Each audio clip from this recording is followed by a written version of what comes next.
Start.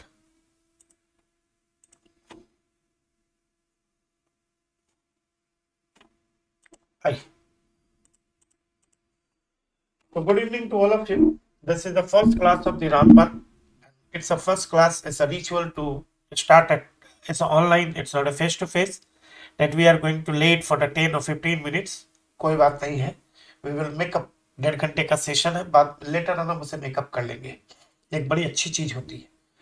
दूसरी जो सबसे इंपॉर्टेंट बात है, जब ये क्लास चालू हो तो अपने आप को एक प्रॉमिस करो कि अगर हमने जिंदगी में कुछ करना है तो हम अपने आप से प्रॉमिस कर रहे हैं कि इस बार हम इतनी मेहनत करेंगे, इतनी मेहनत करेंगे. लास्ट टाइम जब मैं बस कई बच्चों को जिन्होंने फॉलो किया, they are enjoying the group 2, they are enjoying the articles in lot of.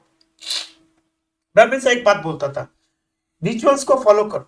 जब तुम अपनी रूटीन बनाते हो तो एक क्लास लाइव है तुम्हारी, मान लो एक क्लास लाइव है, जैसे मैं लाइव लेता हूँ 5 दिन वीक में लूंगा, एक दिन जूम कॉल लूंगा, एक दिन टेस्ट लूंगा, टेस्ट का सॉल्यूशन होगा और रिवीजन के लिए यूट्यूब पे जाऊंगा. These are the schedule. Every Sunday को क्या होगा, रिवीजन होगा. वो कहाँ होगा, यूट्यूब पे होगा. एक तरीके का मिनी मैराथन में यूट्यूब पे डाल दूंगा, रिवीजन करने के लिए आप आएंगे. जो भी टॉपिक आपका खत्म होगा, तो इस टॉपिक आज तो वेडनेसडे, थर्सडे, फ्राइडे, सैटरडे, इस वीक में 4 क्लास. इंट्रोडक्शन एग्रीकल्चर इनका हम खत्म करेंगे. संडे को उसका रिवीजन यूट्यूब पे करेंगे. सबको यूट्यूब पे अटेंड करना है. सबको ही आइए, रिवीजन करिए. और आप एग्जाम के पहले दिन मैराथन के भरोसे मत रहिए. वो एग्जाम के पहले दिन जो भी मैराथन करता है ना दोस्त, उसके पास होने की प्रोबेबिलिटी उसी दिन खत्म हो जाती है. क्योंकि आप अपनी जिंदगी के सबसे गोल्डन मोमेंट्स की तरफ हो, और जिस दिन आपका सबसे गोल्डन मोमेंट है, जो आपने मेहनत की और एग्जाम के पहले उस मेहनत को आपको एक्सप्लोर करना है, उसी दिन आप अपना स्क्रीन टाइम पे बर्बाद करो तो बोला ना, पास होने की प्रोबेबिलिटी उसी दिन खत्म हो जाती है. उस दिन तो आपको अपनी रिवीजन्स करने हैं अपना खुद. इसलिए मैं मैराथन नहीं लेता हूं. मैं एग्जाम के पहले दिन 20-25 प्रॉब्लम कराता हूं, हर टॉपिक का प्रॉब्लम कराता हूं, सैलरी का, एचपी का, बीपी का, जीटीआई का 5-7 प्रॉब्लम कराता हूं. बोलता हूं ऐसा ही प्रॉब्लम एग्जाम में आएगा. और आज तक का इतिहास रहा है कि वैसा ही प्रॉब्लम एग्जाम में है, चाहे तुम कभी भी किसी से भी पूछ के देख सकते हो. What is that? किसी ने कम मेहनत की, किसी ने ज्यादा की, पर मेहनत तो सबने की ना. यहां तक पहुंचे तो सबने मेहनत की. अब की बार रामबान के लॉजिक यही है इस बैच का कि अगर आप रियल में सीरियस हो तो पास होने के लिए मत पढ़ो. अगर कोई एक ग्रुप दे रहा है तो ये सोचो कि मुझे हर पेपर में एग्जाम्पशन चाहिए. और जो बोथ ग्रुप दे रहा है वो ये सोचो कि मुझे तो चाहे जिंदगी में मुझे कितने ही कष्ट सहने पड़े, मुझे पूरी दुनिया को 3 महीने त्याग देना पड़े, पर मैं लाऊंगा तो एआईआर लाऊंगा. चांद सितारों को छूने की चेष्टा करो दोस्त. अगर चांद सितारे छूओगे तो जरूर तुम्हें कहीं ना कहीं एक जमीन नसीब तो होगी ही होगी. ये बात हमेशा याद रखो. और हम जमीन की तरफ जाते हैं तो पाताल में गिर जाते हैं. तो बहुत स्ट्रिक्टली इस बार एक चीज है लाइव. आपको एक बात बता देता हूं, कौन अटेंड कर रहा है, कौन नहीं अटेंड कर रहा है, किस दिन नहीं करेगा, सारा रिकॉर्ड रहेगा बैकग्राउंड पे.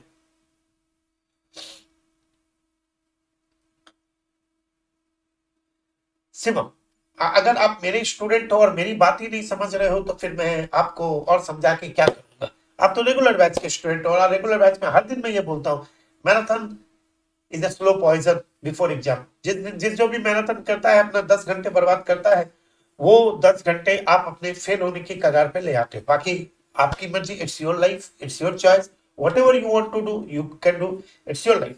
ठीक है, बिना किसी वक्त को गंवाए एक ही बात कहूंगा, लाइव करोगे हर दिन का, रात का 8 बजे का शेड्यूल अपनी जिंदगी में फिक्स कर लोगे. 8 से 9:30 टैक्सी क्लास है. आज तो थोड़ा भाषणगिरी कर रहा हूँ, मैं ज्यादा भाषणगिरी करता नहीं हूँ, सीधा क्लास पढ़ाता हूँ. पर आज थोड़ा पहली क्लास है ना तो थोड़ा सा थोड़ा अच्छा लगता है ना पहली क्लास में थोड़ा बात बात करने की. तो अगर आप नहीं करते हैं, किसी भी कारण से आप नहीं आते हैं, तो before not, if you are not going to attend class due to the urgency, inform me prior to the class कि आज ऐसी प्रॉब्लम हो गई है, इसलिए मैं आज की क्लास को, ठीक है ना. आई, अब प्रभु राम की कृपा सब पे होगी. रामबान बैच में सब पे कृपा होती है, इस बार और ज्यादा कृपा होने वाली है. ठीक है ना. आई, देखिए क्या डिफरेंस है इस बार. देखो, ढंग से समझना और कुछ करने की जरूरत है. ढंग से कॉपी बनाओ, कलरफुल कॉपी बनाओ, जैसा बोलूं वैसा लिखते हुए चले जाओ, सब कुछ सीख जाओगे। देखो, मैं जब इनकम टैक्स एक्ट 1961 को पढ़ता हूं तो साथ में इनकम टैक्स रूल 1962 को भी पढ़ता हूं, और बेसिकली जब मैं आता हूं तो रूल 7, 7A, 7B, रूल 8, ये तो मेरे एग्जाम में वेरी वेरी इंपॉर्टेंट रूल के तरफ से आते हैं एग्रीकल्चर इनकम में। फिर मैं पढ़ता हूं सर्कुलर, जो सीवीडीटी पास करती है, और एक आता है नोटिफिकेशन, नोटिफिकेशन जो सेंट्रल गवर्नमेंट लेके आती है टाइम टू टाइम क्लैरिफाई करने के लिए, सर्कुलर का नोटिफिकेशन। फिर कुछ सुप्रीम कोर्ट या हाई कोर्ट के जजमेंट भी मैं पढ़ लेता हूं, जो अपने नोट्स में कई जगह मिलेंगे आपको। ठीक है, सोम भाई तुम हो। और उसके बाद हम हाई कोर्ट और सुप्रीम कोर्ट के जजमेंट के बाद हम पढ़ते हैं फिनांस एक्ट 2023। हम अभी कौन से एक्ट में, 2023। आपको सुन के आश्चर्य होगा, कई लोगों को फिनांस एक्ट 23 तो पता है, क्योंकि अभी आप लोग नवंबर में जब एग्जाम दिए थे तो आप लोगों का फिनांस एक्ट 2000, कोई दिक्कत हो ना सोम भाई, बोल देना। जब आप नवंबर में एग्जाम दे रहे थे तब आप लोगों ने पढ़ा था फिनांस एक्ट 2022। क्या चेंजेस है सोचो। आज इतनी तबीयत खराब है 2 दिन से, आज की क्लास में ही आधी आवाज तो निकल ही नहीं गई। चक्कर कहां है, कई लोगों को ये नहीं पता है, होता है इंटर में आके कि फिनांस एक्ट, हम जब इनकम टैक्स एक्ट 1961 पढ़े तो फिनांस एक्ट 2023 क्या है, तो लोगों को लगता है यही है। भाई ये नहीं है। मैं हमेशा एक सिंपल लाइन में समझो, हमारे दादाजी ने गांव में एक मकान बनाया, 20 कमरे थे उसके भीतर। उस समय 20 कमरे थे, चौक था, बाथरूम बाथरूम बाहर बनाए हुए थे, क्योंकि पहले के लोग घर में बाथरूम नहीं बनाते थे। जनरेशन चेंज हुई, दादाजी से पापा लोग आए, पापा लोग ने देखा कि नहीं अब रिक्वायरमेंट है, तो थोड़ा घर का 2 रूम मिला के 1 रूम बनाया, किचन को थोड़ा सा अच्छे से बनाया, और थोड़ा नीचे मार्बल की सेटिंग करवा दी, तो घर में चेंजेस हुए। फिर जनरेशन चेंज होती है, तो कभी कोई दरवाजा टूट जाता है, उसको नए दरवाजे लगा लिए। फिर जनरेशन, करंट जनरेशन आई तो बोला बाथरूम कौन जाएगा, अपने घर में ही 2 रूम मिला के बाथरूम भी बनाए। इस तरीके से घर में चेंज होते गए होते गए होते गए, as per the requirement of the requirement from time to time. ठीक उसी तरीके से जब इनकम टैक्स एक्ट 1961 बना तो एक एक्ट बना, दादाजी मकान बना के चले गए। उसके बाद हर साल उस मकान में कुछ ना कुछ रिक्वायरमेंट होती है समय के अनुसार। उस समय के अनुसार में पता चलता है ये पुरानी चीजें काम नहीं आ रही है, नई चीजों को लेके आओ, वो दरवाजा टूट गया उसको हटाओ, इस ग्रिल को हटाओ, इसमें जंग लग गई, ऊपर पानी की टंकी लगाओ। ठीक उसी तरीके से हर ईयर एक फाइनेंस मिनिस्टर आते हैं और 4-5 लॉलीपॉप लेके नए प्रोविजन को इंट्रोड्यूस करते फिर चले जाते हैं। वो होता है फाइनेंस एक्ट। तो आप पढ़े इनकम टैक्स एक्ट 1961 ही पढ़ रहे हो, पर जो उसमें एक्ट में जो हर बार की रिक्वायरमेंट के हिसाब से चेंज होते हैं, तो अभी इसमें हर साल रिक्वायरमेंट होती है, चेंज होते हैं, तो आप income tax act 1961 read with finance act 2023 पढ़ रहे हो। चीजों में कोई तथ्य है।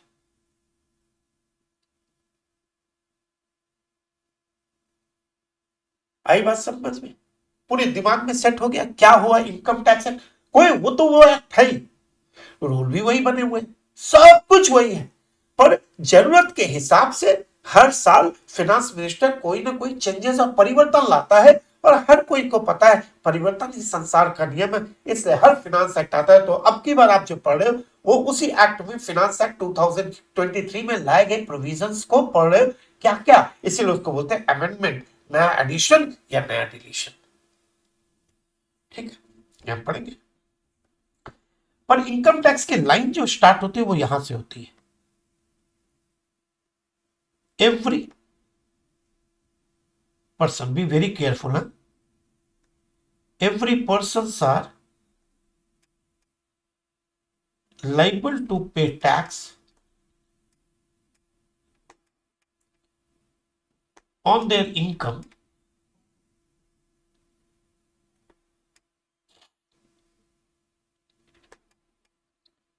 as per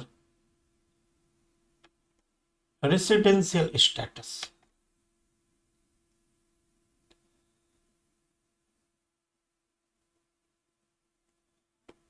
क्या क्या निकल के आया? एक आया every person liable to pay tax, ठीक है ना, on their income as per residential status. Person अभी बताऊंगा। टैक्स, ये जो टैक्स है ना, इसी टैक्स में कुछ लफड़े हो गए। देखो ध्यान से सुनना। जब फिनांस एक्ट 2022 आपने पढ़ा तो आपने पढ़ा डिफॉल्ट और एक पढ़ा ऑप्शन। डिफॉल्ट मतलब नॉर्मल, जो कई सालों से पुराना, जिसे हम लोग नॉर्मल ईयर की ओल्ड सिस्टम कहते थे, ओल्ड रिजीम। आपका मन नहीं है तो ऑप्शन में चले जाओ 115 बीएसई में, भागो आओ चले। ठीक। पर अब की बार क्या हुआ? उल्टा। फाइनेंस एक्ट 2023 कह रहा है कि अब 115 बीएसई डिफॉल्ट है। ये डिफॉल्ट है दोस्त, ये डिफॉल्ट में। अब आपको यही फॉलो करना है। पर आपका मन है कि मैं ओल्ड में जाऊं, तो ऑप्शन में आप ओल्ड में जा सकते हो। क्या बड़ा शिफ्ट है ये समझ में आया? सबसे बड़ा शिफ्ट क्या हुआ ये समझ में आया? अब पहले क्या होता था, आपने एग्जाम के सब में देखा होगा, लिखा होता था calculate the total income of mister x if it is assumed that he does not opted for 115 BSE. अब उल्टा हो जाएगा। अब होगा कि वो तो बीएसई तो डिफॉल्ट ही है, अब एग्जाम के क्वेश्चन में लिखना पड़ेगा it is calculate the amount, calculate the income of the assessee and tax ability if he opt for old regime. दोनों के बीच का ये नया डिफरेंस है। तो अब बीएससी मान के चलना है, बीएससी ही है, पर आपका मन हो बीएससी नहीं चाहिए मुझे, तब आप ओल्ड रिजीम पे जाने के लिए एप्लीकेशन करना पड़ेगा। कैसे करेंगे? डिपेंड करता है कि आप बिजनेस एंड प्रोफेशन कर रहे हो या अदर इनकम है। अगर आप बिजनेस एंड प्रोफेशन करें तो बीएससी जो है ना, आपकी आपकी वाइफ की तरह है। और अगर आप बिजनेस और प्रोफेशन नहीं कर रहे हो तो ये आपकी गर्लफ्रेंड है। मतलब अगर आप बिजनेस और प्रोफेशन कर रहे हो तो बीएससी आपके लिए डिफॉल्ट है, पर आप ओल्ड रिजीम में एक बार जा सकते हो, वाइफ पर एक ही बार जा सकते हो। ठीक। पर यहां पे भी गवर्नमेंट ने ऑप्शन दिया, एक डिवोर्स भी ले सकते हो। मतलब आपने गलती से ओल्ड में चले गए, एक डिवोर्स लेके वापस से बीएससी में आ गए। और अगर other than business and profession वालों के लिए गर्लफ्रेंड है, हर साल आप चेंज कर सकते हो, कभी बीएससी कभी ओल्ड, कभी बीएससी कभी ओल्ड, कभी बीएससी कभी ओल्ड, फिर कभी बीएससी कभी ओल्ड। ये चक्कर हो गया। ठीक। अभी तो उसके बारे में बाद में बात करेंगे। Person are liable to pay tax, ये सबसे इंपॉर्टेंट चीज समझ लो। अभी आपके काम की चीज ये वाली है।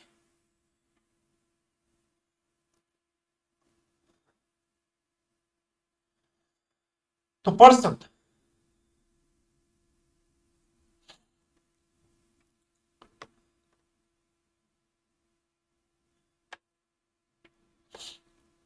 थोड़ी सी बहुत हेवी रूप से सर्दी लगी है, तो हल्का फीवर है, तो थोड़ा सा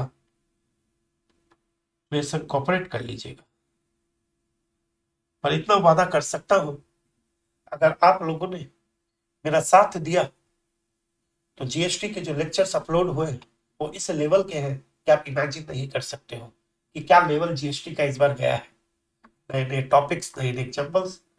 और दूसरा, डायरेक्ट टैक्स एवरीडे शांति से 1.5 घंटा अपनी जिंदगी के निकाल लो, मैं तुम्हें राजा बाबू बना दूंगा। राजा बाबू मतलब ऐसा बाबू, एग्जाम के लिए फड़फड़ाओगे कि कब एग्जाम आए और कब मैं टैक्स का एग्जाम दूं। हर संडे टेस्ट है आपका, और संडे मेरे साथ सॉल्व भी है आपका। पर्सन, पर्सन पे कौन आता है? मेरे सोम भैया आते हैं, इंडिविजुअल। सोम भैया ने पूछा सर मैं इंडिविजुअल क्यों हूं? क्योंकि सोम भैया तुम्हें फील होता है, उधर से कोई गुजरती है तो आप गाना गाते हो, लाल दुपट्टे वाली तेरा नाम तो बता, पिच करो तो फील होता है ना, क्योंकि आप नेचुरल ह्यूमन बीइंग हो, इसलिए आप एक इंडिविजुअल हो। दूसरा कौन हुआ इंडिविजुअल के बाद? Hindu undivided family.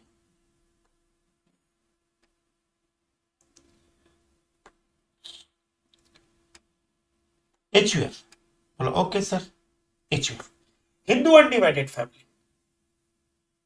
अब नारायण बोला मुझे हिंदू अनडिवाइडेड फैमिली बनानी है सर। नारायण नहीं बना सकते तो रीजन, पहले शादी होगी, शादी के बाद तुम्हारे चुन्नू मुन्नू होंगे, पहले शादी फिर चुन्नू मुन्नू, तब हिंदू अनडिवाइडेड फैमिली तुम बना सकोगे। जब तक तुम्हारी शादी नहीं होती है, बच्चे नहीं होते, तब तक तुम अपने फादर के HUF का एक मेंबर हो, जिसे को पार्टी इंटरेस्टेड पार्टी कहते हैं, तुम ले सकते हो।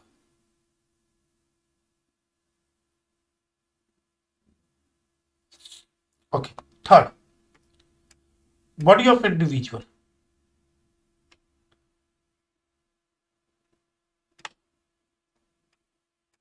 BOI मैं, अदिति, नारायण, माधव मिलके ग्रुप बनाते हैं। चलो चलो सर। बोला क्या? 14 तारीख को वैलेंटाइन डे आ रहा है, गुलाब के फूल बेचते हैं, चलो चलते हैं। ग्रुप मिलके बना लिया, चारों ने ग्रुप 2-2 हजार रुपए जमा किए और मुझे बैठा के माधव बोला सर मैं थोड़ा देख के आता हूँ बाजार में कौन कौन है। उसके पीछे चला था नारायण, उसके पीछे चला था ओम, मैं वहां बैठ के फूल बेच रहा हूँ, ये लोग तो पता नहीं NSP करने निकल गए हैं। Body of individual, common objective तो है, कॉमन एक्शन नहीं है, पर जब प्रॉफिट होगी तो बांटने के लिए आ जाएंगे, भैया हमारा भी दे दो कुछ भी। बॉडी ऑफ इंडिविजुअल, यहां केवल इंडिविजुअल है। अब आएगा एसोसिएशन ऑफ पर्सन, AOP। जब मैं बात कर रहा हूं AOP पर्सन, पर्सन में तो सबको ही है, इंडिविजुअल भी है, HUF भी है, AOP भी है, BOI भी है, आगे भी है। दो या दो से ज्यादा पर्सन मिलके with a common objective and common action. यहां पे क्या बोला? Common objective but missing of common action. यहां क्या बोला है? Common objective and common action. अच्छा, फिर आएगा पार्टनरशिप फंड। जितने लोग भी बैठे हैं क्लास में, सारे के सारे लोग जो है ना, पार्टनरशिप फंड का अकाउंट्स में बना के आए। फंड मतलब क्या? टू और more person joining hand together with a common objective and common action। आपने अकाउंट्स में फर्म बनाया, डिपार्टमेंट के पास पहुंचे, डिपार्टमेंट ने पूछा ओ भाई साहब आपका पार्टनरशिप डीड है क्या? सामने वाले ने इंग्लिश में बोल दिया कि देखो पार्टनरशिप एक्ट के हिसाब से डीड की कोई जरूरत नहीं है। तब डिपार्टमेंट ने कहा मैं ये नहीं बोल रहा हूं, मैं खाली पूछा है या नहीं है। बोला नहीं हमारे पास तो नहीं है। ओ तुम्हारे पास नहीं है तो इनकम टैक्स में तुम कहलाओगे क्या? Association of person. Income tax में तुम्हारा नाम क्या हो गया? Association of person. और अगर आपके पास डिड है तो आप क्या कहलाओगे? Partnership firm. एक छोटा सा डिफरेंस है जो कईयों को पता नहीं होता है कि इन दोनों के बीच में इतना माइनर डिफरेंस है। अगर डिड है तो इनकम टैक्स में तुम्हें कहेंगे पार्टनरशिप फर्म, इसे कहते हैं PFAS, partnership firm assess as such, माने फर्म है और फर्म के रूप में ही एसेस होगा, इसे कहते हैं partnership firm assess as AOP। PFAOP firm है पर AOP के नाम पे रजिस्टर्ड होगा। आई बात समझ में? फिर आ गया कंपनी। जब भी कंपनी की बात आती है, आधे बच्चे को पूछो तो क्या बोलेगा? Indian company, foreign company. नहीं बेटा, इंडियन फॉरेन नहीं, domestic company and then foreign company. Indian company तो बात की बात है, domestic company includes every company, माने डोमेस्टिक कंपनी में फॉरेन कंपनी भी आती है। Domestic company means any company which makes a proper arrangement for declaration of dividend out of the profit generated from India। India से जो profit कमाओगे उसमें से जो प्रॉफिट कमाओगे उससे आप डिविडेंड डिक्लेरेशन का अरेंजमेंट करोगे तो आप डोमेस्टिक कंपनी हो। इसका मतलब डोमेस्टिक कंपनी में इंडियन कंपनी तो आएगी आएगी, फॉरेन कंपनी भी आएगी जो इंडिया से प्रॉफिट कमा के डिस्ट्रीब्यूशन और डिविडेंड का अरेंजमेंट करती है, तो डेफिनेटली कंपनी लॉ को फॉलो करेगी। तो domestic company means any company. And every artificial, judicial person और लोकल अथॉरिटी। लोकल अथॉरिटी का मतलब क्या होता है?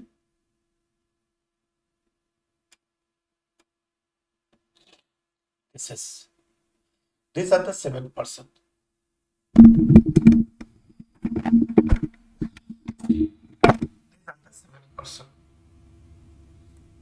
क्लियर है? पहला इंडिविजुअल,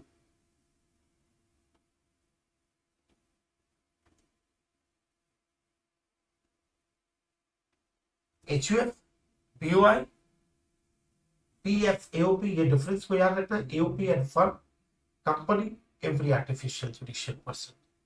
आगे बढ़ो।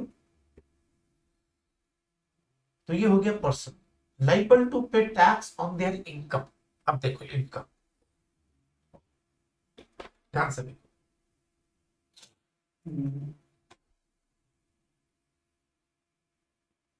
सो भैया, ये मेरे सो भैया,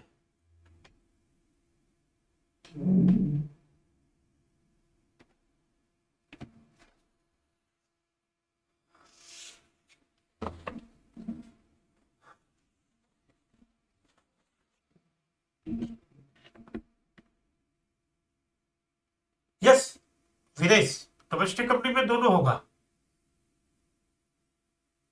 दोनों होगा बेटा, ध्यान से सुनना। दिक्कत हो तो बोल देना, तुम्हारा तो हम एग्जाम्पल ला के दिखाएंगे, मेरी गारंटी। देखो सोम भैया, ध्यान से देखो, सोम भैया सीए बनते, सीए बन के सोम भैया ने बोला कि सर, सोम भैया आयुष्मान सिंह वेट करना, आयुष्मान ऑपरेटिव सोसाइटी सब आता है, एवरी आर्टिफिशियल जुडिशियल पर्सन में आ जाता है। सोम भैया बोले कि मैं तो सीए बन गया, सोम भैया सीए बन गए, सोम भैया सीए बन के रिलायंस में चले गए। रिलायंस कौन? Employ, employer. और सोम भैया हमारे कौन हो गए? इस कंपनी में ज्वाइन किए एज एन एम्प्लॉय। ठीक, 15 लाख रुपए की इनकम। वाह सोम भैया वाह, 15 लाख रुपया कंपनी। अब सोम भैया के पास पैसे आ गए, सोम भैया ने कहा चलो पैसे आ गए तो एक काम करता हूं, क्या पैसे तो कमाने लग गया हूं, चलो एक घर खरीद लेता हूं। सोम भैया घर खरीद लिए, और घर खरीद के सोम भैया ने इस घर को लेट आउट कर दिया, भाड़े में।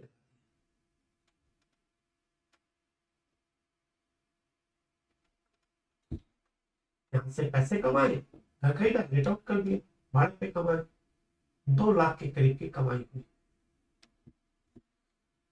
सोम भैया बोले चलो धंधा भी चल रहा है, नौकरी भी चल रही है, चलो एक काम करते हैं।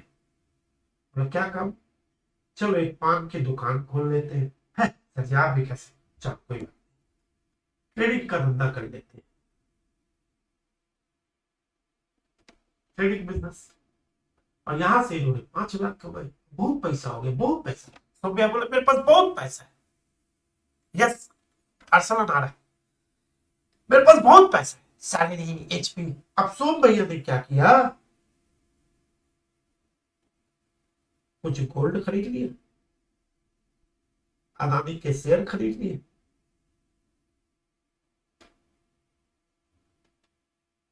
वाह, यानी कि ये कैपिटल एसेट है।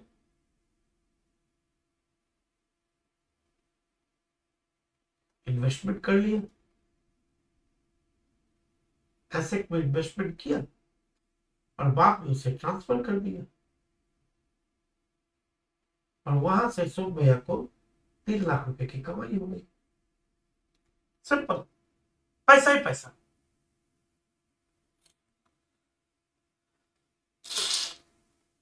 मिस्टर नीरज, अगर तुम मेरी क्लास में मेरे नोट को नहीं बना रहे तो समझ लेना तुम्हारे बुरे दिन आ जाएंगे। चुपचाप बनाते रहना। तुम इन्हें साधारण नोट्स मत समझना। 50-50 पेज के नोट 3-3 पेज में खत्म हो जाते हैं। ठीक। अब आदमी के पास नौकरी है, घर है, बिजनेस है, सोना चांदी है, तो आदमी करेगा क्या? जुआरी बन जाएगा। बस अब जुआ खेलने चले गए सोम भैया। ठीक है, विनिंग, गैम्बलिंग, एक्स्ट्रा करने लगते हैं। और यहां से 1 लाख के करीब कमाई। ध्यान से देखना। बस और सोम भैया के पास कोई ऑप्शन नहीं है। देखो, जब सोम भैया रिलायंस में नौकरी करे, when he pass out as chartered accountancy, CA बन गए, नौकरी किए और 15 लाख रुपए उसे इनकम मिलने लग गई, तो ये जो इनकम आ रही एज एन एम्प्लॉय, ये क्या है? Income under the head salary. घर को लेट आउट किया तो ये क्या है? Income under the head HP, house property. Trading से धंधा किया तो इसे क्या कहेंगे? इनकम अंडर द बिजनेस और प्रोफेशन। कैपिटल एसेट को बेच के कमाया, income under the capital gain. और विनिंग और गैम्बलिंग, पढ़ना लिखना नहीं है तो अंगूठा छाप। विनिंग और गैम्बलिंग तो अदर ही हो गया ना। ना तो ये सैलरी है, ना ये एचपी है, ना ये प्रोफेशनल जुआरी है, और ना ये कोई कैपिटल एसेट है, तो कहां लेके चले? Income under the other source. हो गई बात खत्म। ये देखो, 5 फिंगर रूल। ये आपकी हो गई पहली फिंगर में मैं लिख रहा हूं सैलरी, दूसरा एचपी, तीसरा बिजनेस और प्रोफेशन, चौथा सीजी, अंगूठा छाप। जब कहीं नहीं तो यहां ये ओएस। ये 5 हो गए हमारे, ये 5 फिंगर रूल हो गए। इसको मुट्ठी को बंद करूंगा। ये हो गया 1 बाय 1। इस फिंगर रूल में क्या क्या कहानी है ये देखो। ये जो चैप्टर है ये 15 to 17 है। ये जो चैप्टर है 22 to 27 है। ये जो चैप्टर है 28 to 44 है। ये जो चैप्टर है 45 to 55 है। ये जो चैप्टर है 56 to 59 है।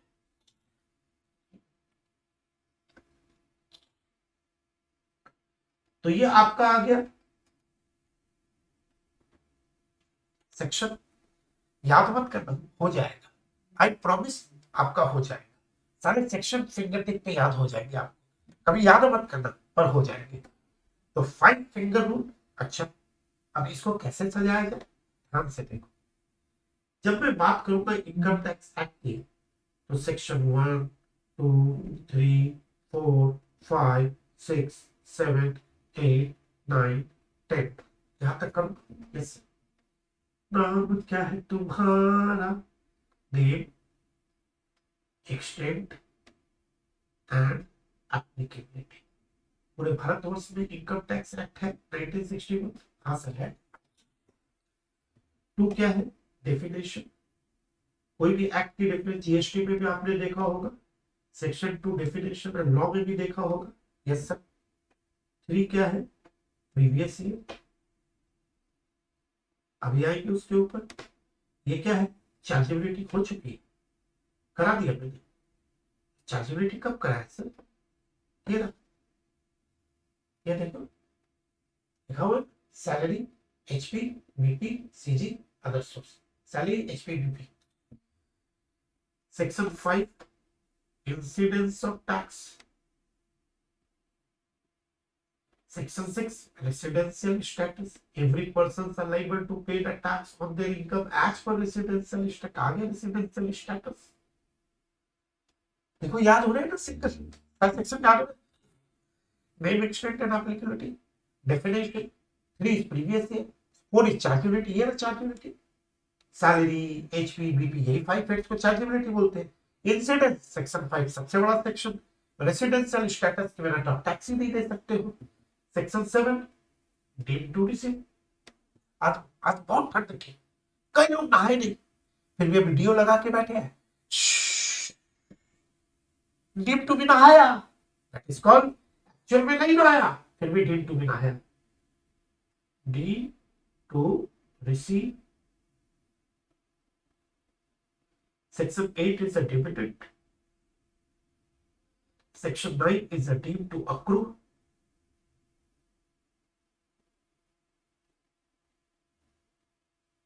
और Section 10, very important, exempted income.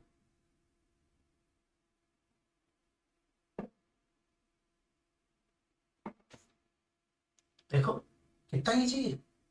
1, name, extent and applicability. Section 2, definition. Section 3, previous year. Section 4, chargeability. Incidence, residential status, deemed to receive, dividend, deemed to accrue, and exempted income.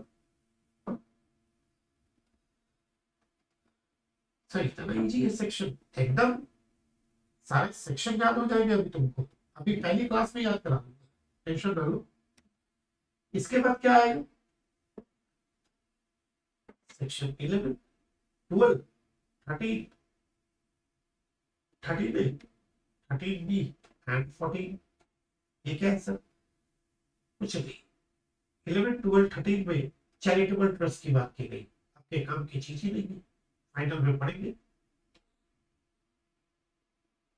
13A political party की बात की गई है, आपने पढ़ेंगे. यहाँ पे electoral trust की बात की गई है, आपने पढ़ेंगे. और सेक्शन 40 जो शायद तुम लोग ने ध्यान ही नहीं दिया हो, क्या बोलता है? सुनो, होता है expenditure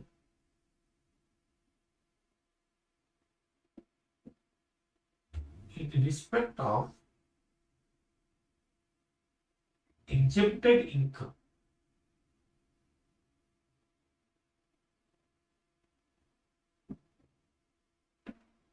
Is not allowed.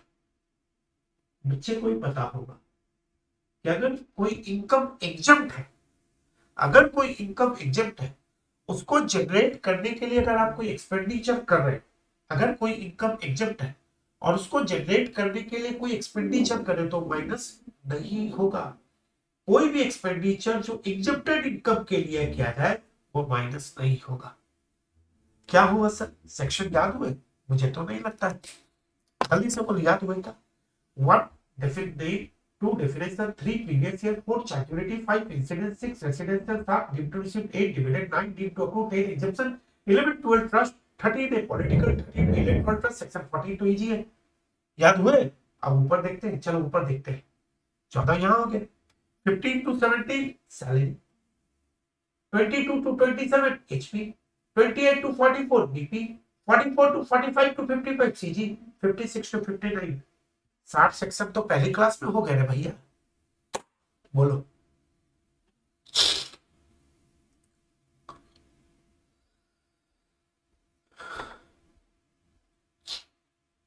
Sixty section तो आपके पहले क्लास में आपको सेट कर दिया दिमाग में.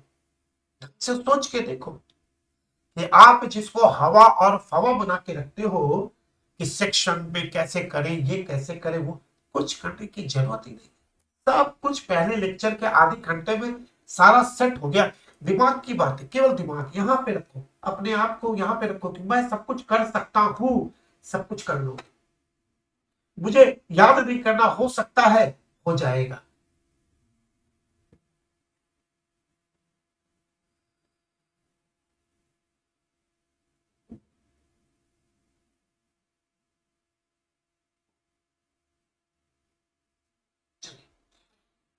ओके, चल कट से देखे आई अब देख।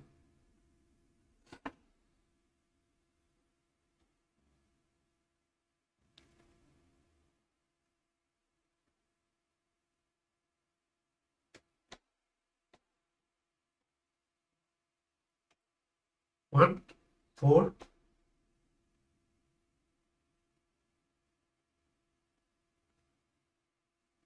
2023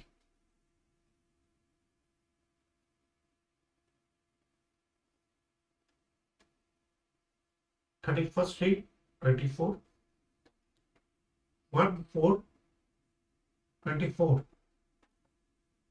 31st 3/24 ठीक है। अकाउंट्स के हिसाब से फाइनेंशियल ईयर चल रहा है 23-24। इस साल हमारे भाई ने income under the head salary या एचपी या बिजनेस और प्रोफेशन या कैपिटल गेन या अदर सोर्स ये कमाया फाइनेंशियल ईयर।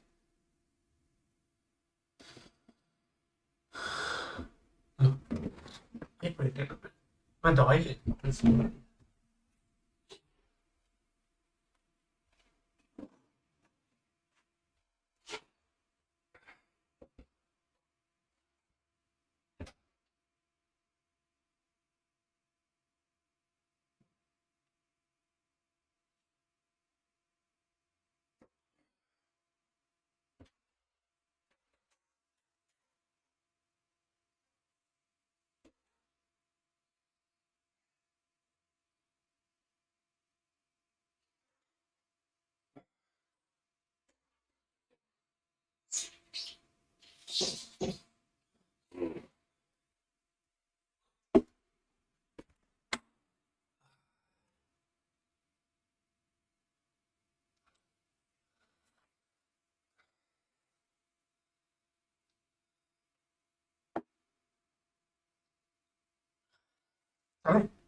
आइए अब ध्यान से देखना। प्रीवियस ईयर 23-24 में आपने इनकम अंडर दैट सैलरी या फिर हाउस प्रॉपर्टी या फिर बिजनेस या कैपिटल गेन या अदर सोर्स कमाया। अकाउंट्स के हिसाब से फाइनेंशियल ईयर 23-24 आपके दिल में आया, आपके दिल में 23-24 आया ना। पर भाई साहब हमारे यहां जो बिजनेस करते हैं ना 1 महीना बाद तो उनको याद आता है कि उन्होंने कौन सी लंगोटी पहनी है। वो अपने चार्टर्ड अकाउंटेंट को फोन करते हैं, भाई साहब अपने आर्टिकल को भेज दो, मेरी इनकम कैलकुलेट कर लेगा। यानी कि 31 मार्च को 1 अप्रैल से लेकर 31 मार्च को जो कमाता है उसको खुद को होश नहीं रहता। उसका चार्टर्ड अकाउंटेंट महीने भर बाद तो अपने आर्टिकल को भेजता है, बोला जाओ अमित, जाओ शिवम, जाओ जाओ जाके आर्टिकल करो, इनकम कंप्यूट करो। और हमारे भाई साहब यहां पे बैठे थे, इनकम कैलकुलेट कर रहे हैं। यहां पे ये डेट है 31 जुलाई और ये डेट है 31 अक्टूबर। यहां बैठ रहे थे हमारे भाई, अचानक बगल से गुजरी कौन, हमारी प्रत्यांशी। उसने कहा ओम भैया, sorry sorry sorry sorry uncle uncle क्या कर रहे हो। ओम ने ऐसे घूम के देखा, कौन अंकल, बोला आप अंकल क्या कर रहे हो। आंटी, आंटी बोले तो एक थप्पड़ मारूंगी, बताओ क्या कर रहे हो। बोला मैं इनकम कैलकुलेट कर, डर गया ओम भाई उसके बाद सुन के। उसने कहा मैं तो इनकम कैलकुलेट कर रहा हूं। तो भैया अभी तो जुलाई चल रहा है, अप्रैल मई जून जुलाई 4 महीने की इनकम कैलकुलेट करो, इनकम तो साल में कैलकुलेट होती है। तब ओम भैया ने मौका मिल गया, ओम भैया ने घूम के कहा अरे बावली, मैं अभी की इनकम नहीं पिछले साल की इनकम कैलकुलेट कर रहा हूं, पिछले साल की। पिछले साल मतलब इस साल की। तो ये आपका कौन सा ईयर हो गया, पिछला साल मतलब previous year. The year in which income accrue इस साल इनकम अक्रू हो रही है भाई, नेक्स्ट ईयर इस साल में इनकम को एक्सेस करना, इसलिए हो गया assessment year 24-25 year in which income assess, इसलिए तो कहते हैं ना income of the previous year always taxable in the next year, that is for assessment year.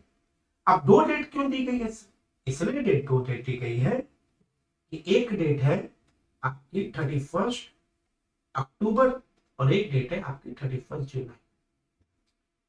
ए यहां पे किसके लिए, कंपनी, कंपनी ऑलवेज कंप्यूट। अब यहां पे क्या करेगा, यहां पे ओम भाई क्या करेंगे, इनकम को एसेस करेंगे,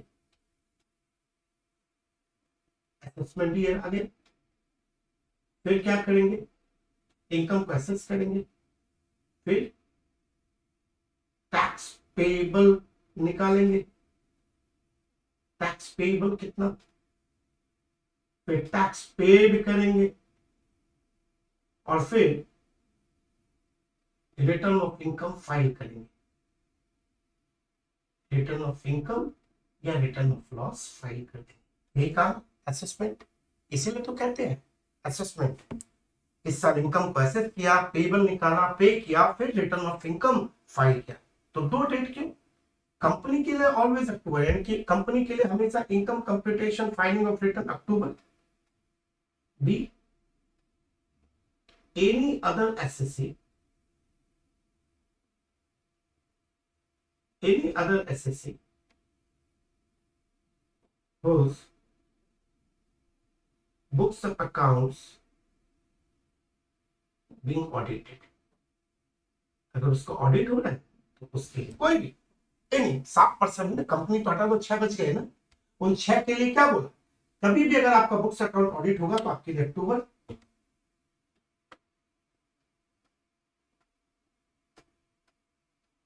अदरवाइज अगर नहीं हो रहा ऑडिट तो आपके लिए जुलाई। ठीक, this due date are given under section 139 subsection 1, section 139 subsection 1। Okay, फिर आएगा मन में बहुत सारी विचार, if fails to file return of income on or before due date as specified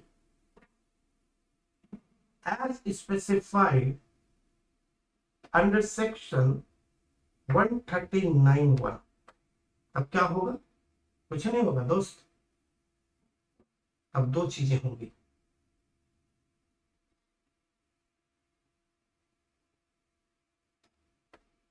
क्या होगा, इंटरेस्ट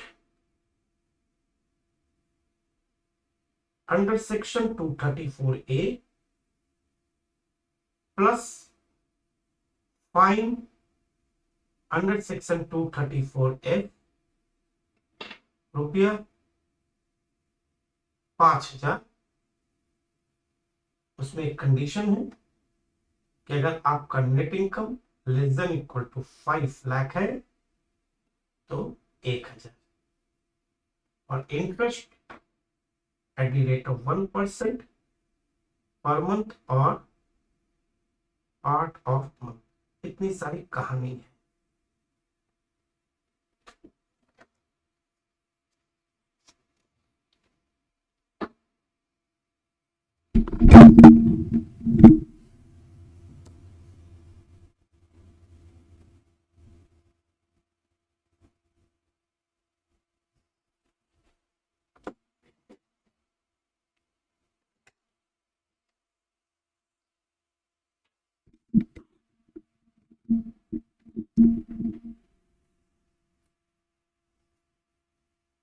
अच्छा लगा,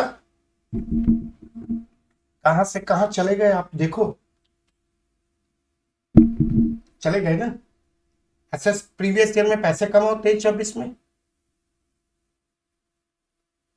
23-24 में पूरे पैसे कमाओ, 24-25 में टैक्स दो, इनकम को एसेस करो, टैक्स पेबल कैलकुलेट करो, फिर पे करो, रिटर्न फाइल करो।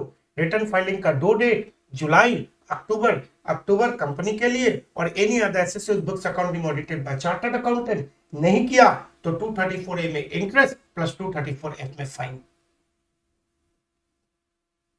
लास्ट में बेटा नेट इनकम अगर 5 लाख से कम है तो 1000 रुपये फाइन। उम्मीद करता हूं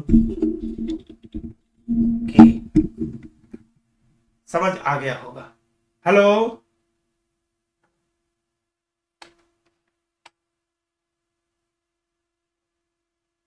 ऑडिट कब होगा? देखो, टैक्स ऑडिट और कंपनी ऑडिट।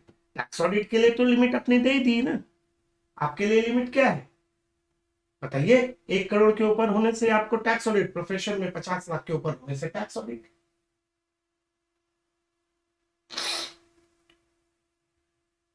बाकी उसमें बहुत मजेदारी मजेदारी अमेंडमेंट बताऊंगा नहीं अभी।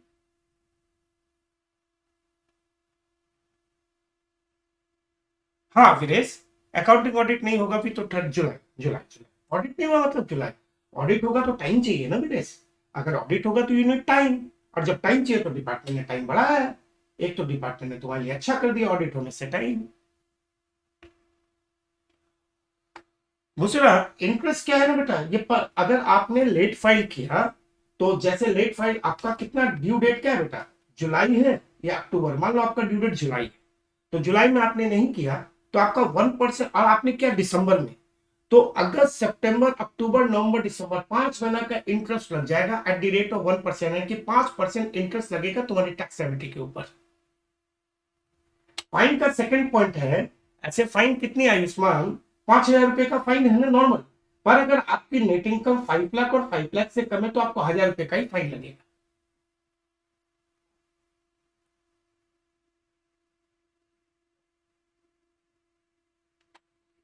Assessment of income tax payable, tax paid और रिटर्न ऑफ इनकम, ये सब को कंबाइंड वे में आरओई, यस इन सबको कंबाइंड वे में ही तो, इस सबको कंबाइंड वे में रिटर्न ऑफ इनकम ही बोलते हैं। पर ये अलग अलग चीज, जैसे असेसमेंट को हम बोलते हैं सेल्फ असेसमेंट अंडर सेक्शन 140 है। इनकम असेस जो होती है वो सेक्शन 140A में होती है। सेल्फ असेसमेंट करते हैं, सेल्फ असेसमेंट करके टैक्स पेबल, ये उसी का पार्ट आ गया। फिर टैक्स पेड करते हैं और फिर रिटर्न फाइल करते हैं, रिटर्न ऑफ इनकम या लॉस। हर्ष प्रीवियस ईयर का मतलब, ये हर्ष तुम प्रीवियस ईयर बताना। जिस साल आप इनकम अक्रू करते हो, जिस साल आप पैसे कमाते हो वो साल हो गया प्रीवियस ईयर। क्यों प्रीवियस ईयर बोलते हैं? क्योंकि इस साल अपने को टैक्स नहीं देना होता है, अपने को अगले साल टैक्स देना होता है। तो जब मैं अगले साल खड़ा हूंगा तो अगले साल में इनकम को कैलकुलेट कर किस साल की कर रहा हूं, पिछले साल की, तो ये प्रीवियस ईयर हुआ ना बेटा हर्ष। चलिए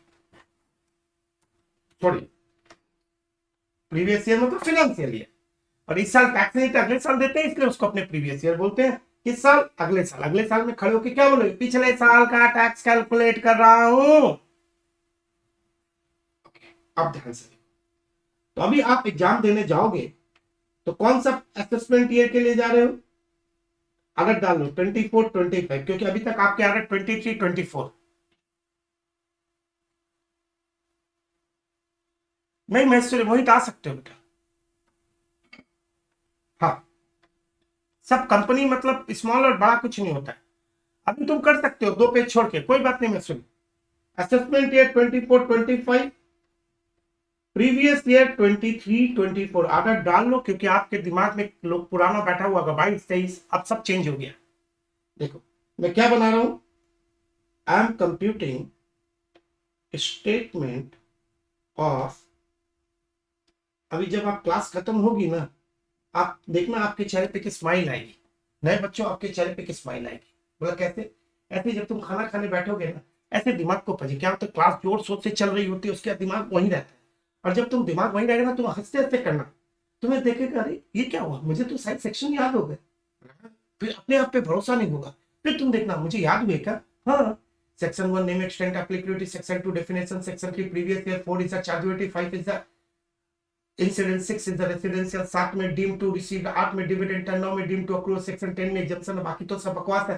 15 से 17, 15 से 17, 22 से 27, 28 से 44, 45 से 55, 56 से 59। देखना तुमको लगे रही मैं तो सेक्शन दिमाग में सेट हो गए, ऐसा ही होने वाला है। Statement of computation of net income, मैं नेट इनकम निकालो सर निकालो।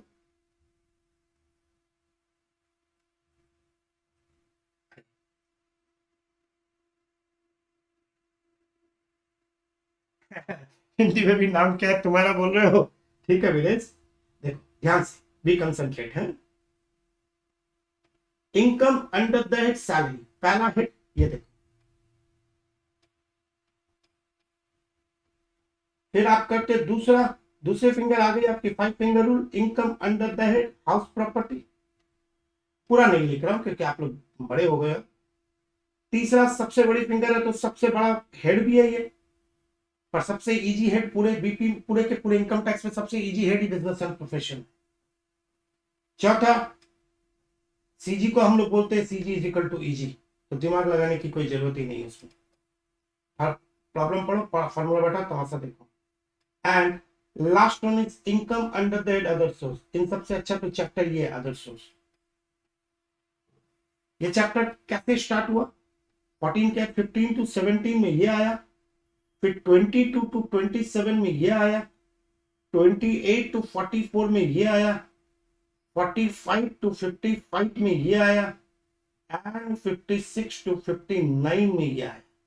ओके सर, इसे हम कहते हैं हेड्स ऑफ इनकम। क्या कहते हैं, ये 5 फिंगर रूल हो गया हेड्स ऑफ इनकम। अपनी इनकम की जो चार्जेबिलिटी है वो केवल 5 हेड्स में है, यही ना कहीं होगा।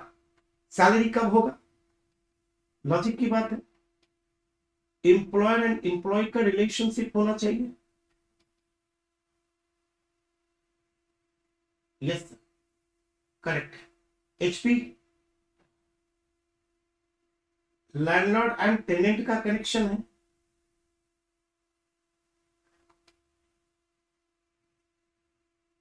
ठीक है।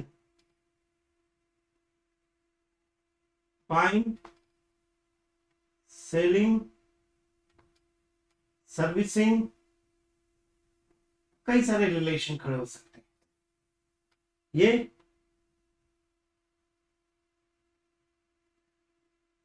ट्रांसफर ऑफ कैपिटल एसेट से जनरेट होता है। Capital asset to subsection 14, Valentine day के दिन कैपिटल एसेट को डिफाइन किया गया। ये तो हो गए। अब ऐसा नहीं कि ये टॉपिक खत्म हो गया, क्योंकि इसके बाद डिपार्टमेंट कहता है मेरे पास कुछ special provision, clubbing of income, और एक और प्रोविजन है मेरे पास, set off and carry forward.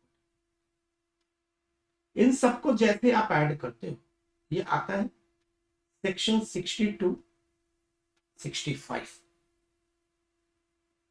हाँ 70 टू 80, इसे हम लोग नाम देंगे स्पेशल प्रोविजन।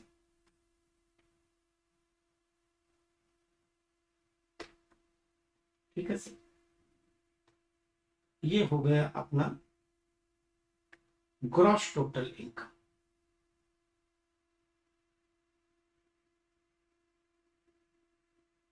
तो सारे सेक्शन हो गए 80, फिर यहां से स्टार्ट हो जाएगा अपना क्या, less deduction under chapter 6A 80C to 80U, आगे 80C टू 80U सेक्शन की कोरिलेशन बन गया, 80 तक सेट ऑफ, फिर 80C टू 80U। ये से हम कहेंगे, नाम देंगे this is the net income, या आप लोग अपनी भाषा में जिसे कहते हो टैक्सेबल इनकम।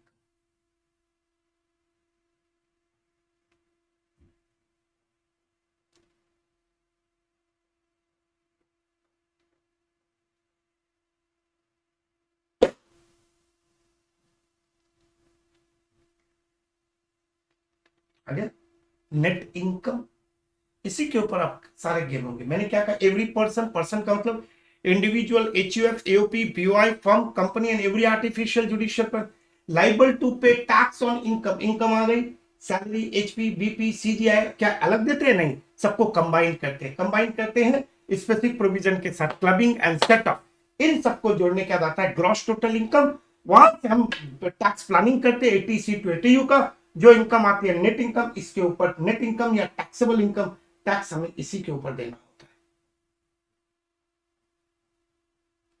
All clear? अब हम कहां आ गए? टैक्स में। चले, चलिए सर, देखो ध्यान से, ध्यान से।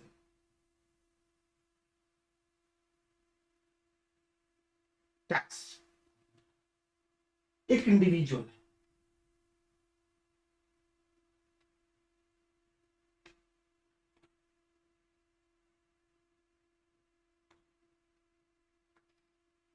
उस बेचारे के पास फंसा हुआ है।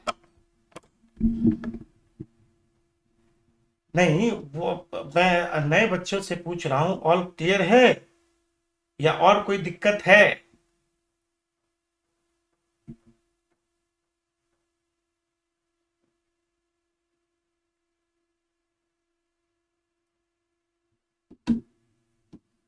दो मिनट, लास्ट पेज।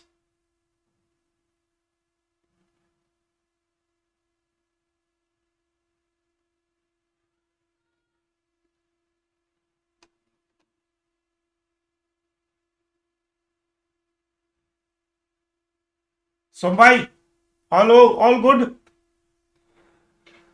अरुण भाई, अनुज भाई, वर्षा, थोड़ा थोड़ा मजा आ रहा है टैक्स पढ़ के? अपनी अपनी जैसी फीलिंग आ रही है? ये तो अपना ही सब्जेक्ट है, हैं? ये क्या है? अपना ही सब्जेक्ट है, ऐसी फीलिंग लेके आओ, प्यार करो। हाँ, अबे अभी मूवी देखोगे थोड़ी देर में, देखो।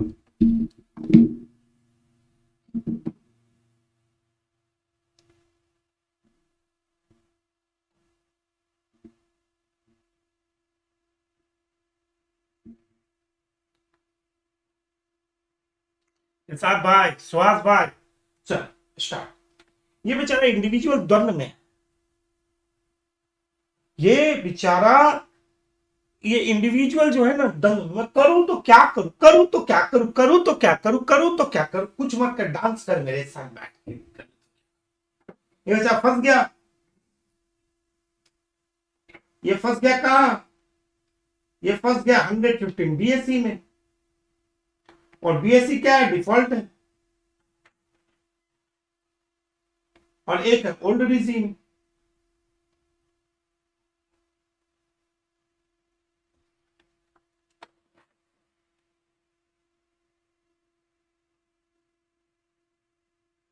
सेशन रख लिया करो, हम लाइव पढ़ लेंगे आपके साथ, ठीक है रोहित? पढ़ लेना old regime and this regime. अब दोनों के बीच ये क्या है? अब ऑप्शन में चला गया। हाँ, देखो ध्यान से, नया रिजीम कहता है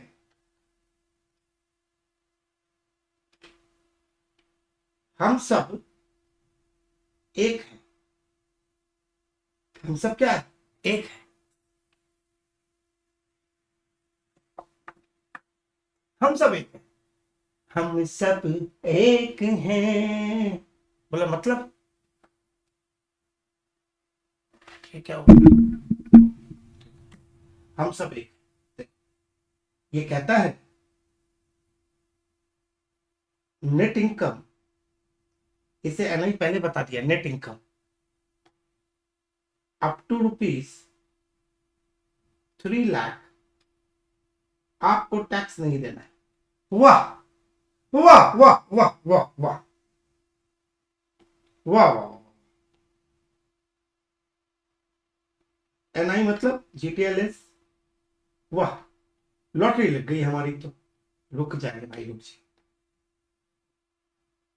अप टू ₹3 लाख आपको टैक्स नहीं देना है। वाह वाह वाह। मोर देन 3 लाख से इनकम बढ़ाओ, आपको 5% का टैक्स है। बाय डिफॉल्ट यही फॉलो करना है। मोर देन 6 to 9 लाख आपको 10% का टैक्स देना। मोर देन 9 to 12 लाख आपको 15% टैक्स देना। 3 लाख से इनकम बढ़ाओ, 5% से टैक्स बढ़ाओ, simple rule. More than 12 to 15 lakh आपको 20% का टैक्स देना है। वाह वाह। और मोर देन 15 लाख होते ही आपको 30% का टैक्स देना है, 25 का स्लैब नहीं है। वो भी बात खत्म। तो 3 लाख रुपए तक नो टैक्स। ओके दानिश भाई, कितने दिन तुम मेरे से दूर भागोगे देख लूंगा। ये प्यार प्यार ना रहा, समझ आए? 3 लाख रुपए तक आप ये स्लैब याद रखना। 3 लाख से इनकम बढ़ाओ, 5% से टैक्स बढ़ाओ, 25 का स्लैब नहीं। कितना सिंपल है, कितना मजेदार है, जॉल है जॉल। अब तो यही फॉलो करना है। बोला हाँ सर, अब तो यही फॉलो करना पड़ेगा, ऑप्शन नहीं है हमारे पास। हाँ दोस्त, अब तो यही जिंदगी है तुम्हारी।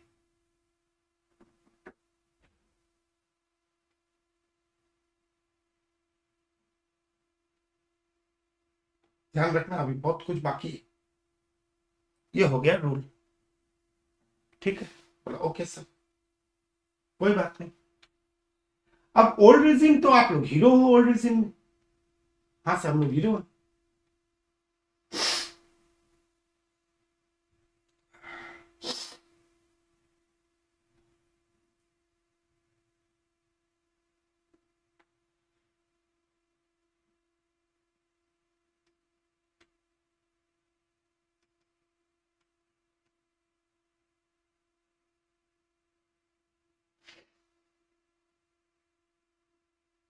आगे देखो, ओल्ड रिजिम क्या कहता है? ओल्ड रिजिम कहता है मैं तुम्हारी एज के हिसाब से तुमको डिसाइड करूंगा तुम हो कौन। एज, तुम्हारी एज क्या है भाई? बोलो मैं नन्ना मुन्ना राई हूँ, देश का सिपाही हूँ, बोलो मेरे संग जय हिंद जय हिंद। अच्छा समझ गया, लेस देन 60 years।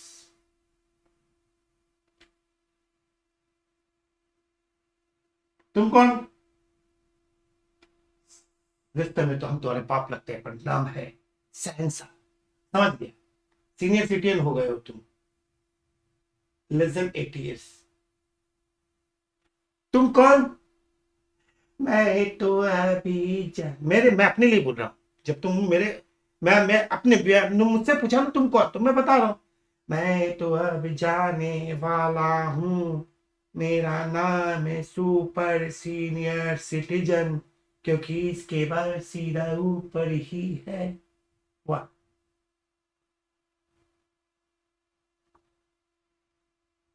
ठीक है ना? हाँ सही कहा तुमने बंधु। More than equal to 80 years, इसको हम लोग कहते हैं सुपर सीनियर सिटीजन, और इसे कहते हैं सीनियर सिटीजन। कौन? Senior citizen. जो सबसे बड़ी बात है वो लिख देता हूं, इन दोनों के लिए एक वर्ड है।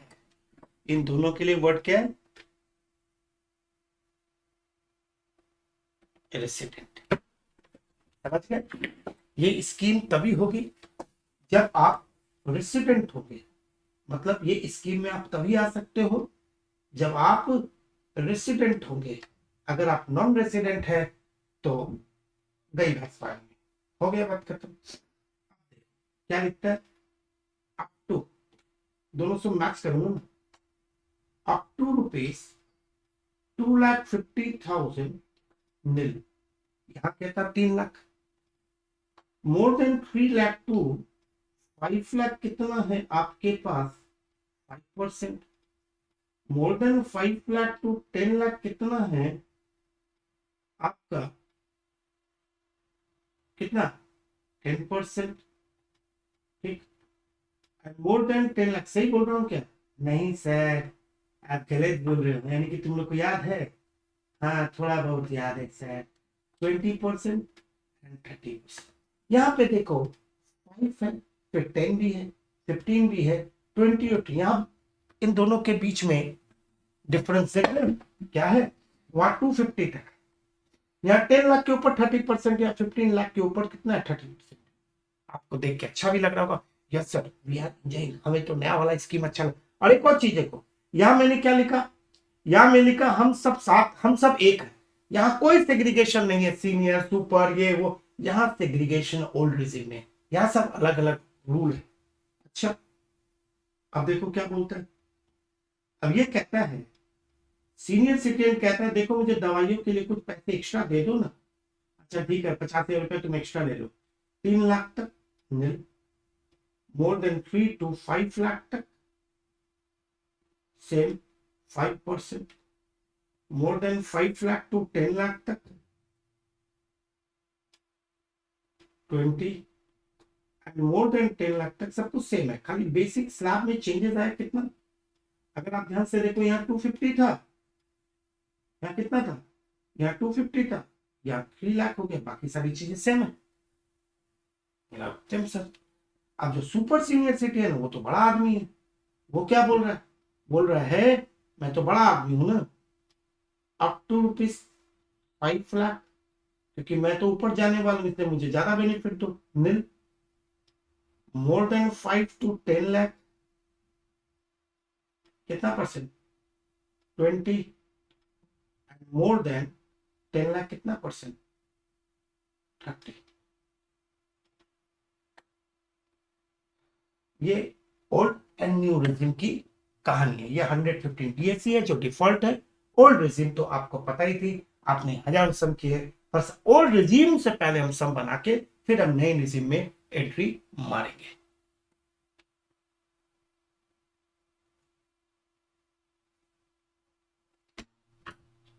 ओहो यहाँ पे गलती हो गई ना,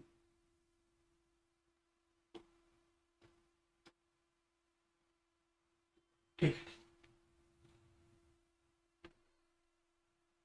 ठीक है, अब आगे बढ़े, नोटेड, सबने नोट कर लिया दोस्तों, ये तो याद ही था 250 3 लाख एंड 5 लाख, पहले बीएससी का रेट में अलग था, इस बार थोड़ा चेंज हो गया, पहले 250 तक ही था, इस बार उन्होंने क्या किया 3 6 9 12 15 कर दिया, बाकी सब चीजें सेम। अभी हम किस में जा रहे हैं, अभी हम ओल्ड रिजीम, तब मैं तुमको नई रिजीम में का मजा दिला सकूंगा, अभी हम ओल्ड रिजीम में जा, ठीक है, आई, अब ओल्ड रिजीम में जब आप जाओगे तो आप करोगे ध्यान से, आप क्या क्या करोगे ओल्ड रिजीम में, ओल्ड 1 2 3 4, ये 4 चीजें याद रखना जो नए में भी है। पहला, आप टैक्स लाइबिलिटी निकाल लेना, टैक्स लाइबिलिटी निकाल लेना। दूसरा, आप रिबेट चेक कर लेना, rebate under section 87A, okay sir, या फिर और अगर रिबेट और आप चेक कर लेना सरचार्ज, और जब भी सरचार्ज आए तो साथ में कंप्यूट मार्जिनल रिलीफ,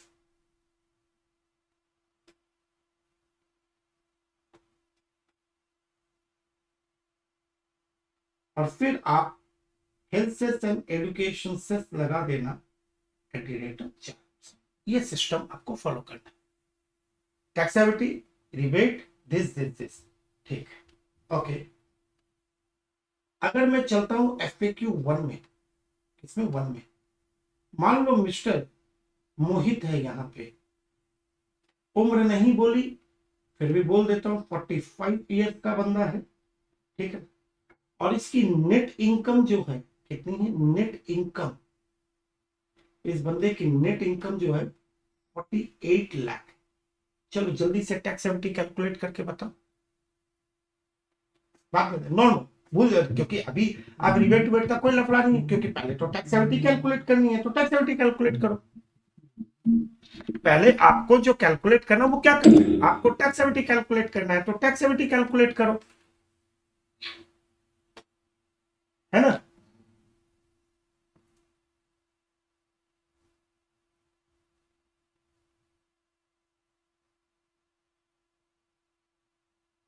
15,12,500। ओके, आपको चिंतू बोलने में भी खराब लग रहा है, चिंतू भी नहीं बोलोगे, ठीक है, कोई नहीं। Yes Nishant,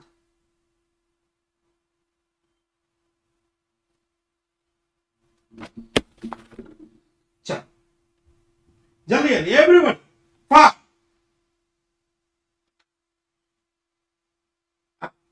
up to rupees 2.5 nil, more than 2.5 to 5 lakh 5%, more than 5 to 10 lakh 20%, and more than 10 lakh 30%। आगे यहाँ तो नील है, 250 और 5 के बीच में डिफरेंस हो गया 250 का 5%, इन दोनों में 5 लाख का डिफरेंस है, 20% इज 1 लाख। अब आपका more than 10 lakh income is how much, 48 lakh. 48 lakh में से आपने 10 लाख के टैक्स निकाल चुके हो, तो 38 लाख, 38 लाख के ऊपर 30%। यस बेटा, कुछ नहीं, 38 लाख के ऊपर 30% हो गया 11,40,000। 11,40,000 प्लस 1,12,500, अभी आपका आ गया 12,52,500। Very simple thing. जितना क्वेश्चन था खाली मैंने टैक्स एविटी पूछा है, नेट टैक्स पेबल नहीं पूछा है आपसे। आपसे टैक्स एविटी पूछा तो आप 12,52,500 निकालो, इससे आगे मत निकालो, क्योंकि अभी मैंने थोड़ी पूछा है कि आपको पेबल कितना है, मैंने कल सिंपल टैक्स एविटी निकाल के दिखा। ठीक है, आप लोग हीरो लगा दिए हो, जसप्रीत उस्प्रीत सब लगा दिए, अभी यहीं पे अपने आप को क्या कर कंसंट्रेट। ये हो गया पॉइंट नंबर 1, एफएक्यू, एकदम सिंपल सा एफएक्यू था। अब मैं नेक्स्ट पेज में जैसे ही जाता हूं, तो अब जैसे मैं स्पेस बना रहा वैसे स्पेस बना के चलना, बहुत मजा आने वाला।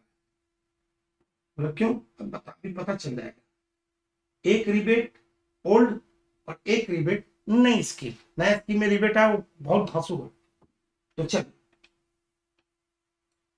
अभी हम क्या कर रहे हैं, हम rebate calculate, rebate under section 87 है, किस स्कीम में, ओल्ड में। अच्छा सर ये किसके लिए, ये है केवल रेसिडेंट इंडिविजुअल के लिए। इसके लिए रेसिडेंट इंडिविजुअल, और दूसरा पॉइंट इसके लिए नेट इनकम आपका less than equal to 5 lakh होना चाहिए, और दोनों कंडीशन एंड है। ठीक, आइए, ये दोनों कंडीशन अगर सेटिस्फाई होगी तब रिबेट मिलेगा क्वांटम। क्वांटम ध्यान से देखना, quantum A ₹12,500, B 100% of tax liability, जो भी आपका है, पीछे बड़ी।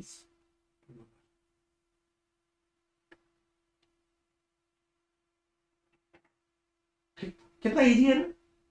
पर अगर मुझसे पूछे कि sir rebate under section 87A section 115 BAC, यहाँ पे भी रिबेट है क्या, टैक्स एविटी तो निकाले, यहाँ पे भी रिबेट है दोस्त। यहाँ पे क्या है concept same,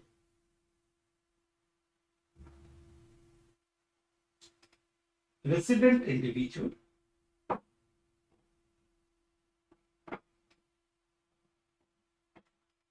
net income less than equal to 7, यहां था 5, वहां है 7। ढंग से देखना, दोनों कंडीशन सेटिस्फाई, हाँ। क्वांटम, क्वांटम हाँ, A 25,000, B 100% of tax liability, whichever is lower। एक स्टार मार्क्स कर रहा हूं, मार्जिनल रिलीफ अवेलेबल।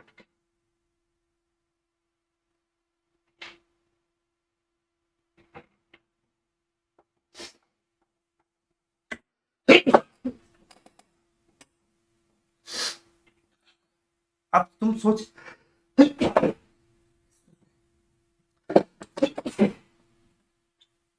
तबियत के बच गए बैंड।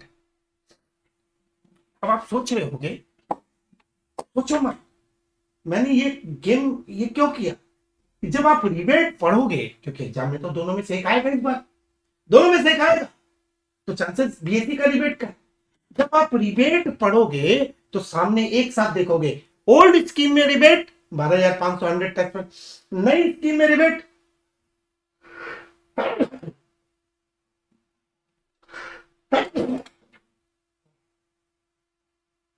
एक्सक्यूज मी, सॉरी यार, आएगा आएगा, जल्द आएगा, सब चीज आएगी, वेट करो, अभी हम वहां जाएंगे। मैंने अभी पिक्चर खड़ी की है, अगर आपने ध्यान से देखा, मैं ओल्ड रिजीम में चल, मैं अभी कौन से रिजीम में सम बना रहा हूं, ओल्ड रिजीम में, ठीक है। और मैंने ये रिबेट खाली खड़ा किया कि दिमाग में सेट करने के लिए, ओल्ड और न्यू रिजीम में दोनों में रिबेट है, ओल्ड में भी रिबेट था, नए में भी रिबेट है, क्वांटम चेंज हो रहा है, और वहां रिलीफ का प्रोविजन दिया, यहां रिलीफ नहीं है।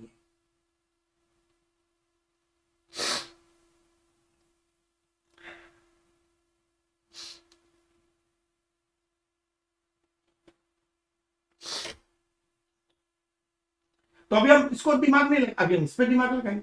चल चल, FAQ 2 mister P,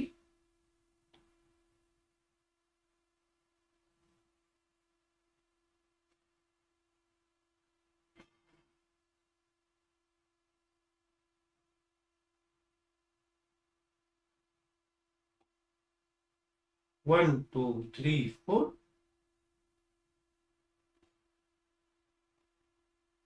net income 3 lakh, 4 lakh, 5 lakh, 8 lakh. अच्छा,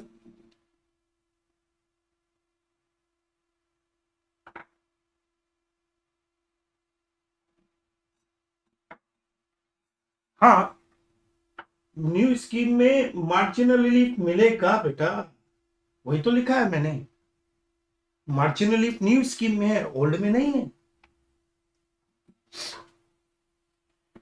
और बहुत बड़ा पॉइंट है, खतरनाक, दिल खुश कर देगा, अभी अभी बताऊंगा, नहीं चाम खत्म हो जाएगा। Yes Som, only individual can claim repair, वो भी इंडिविजुअल मत बोल सोम, रेसिडेंट इंडिविजुअल बोल, क्योंकि इंडिविजुअल में भी तो रेसिडेंट नॉन रेसिडेंट दोनों आते हैं ना दोस्त, रेसिडेंट बोल, रेसिडेंट। अच्छा, चल टैक्स निकालते हैं।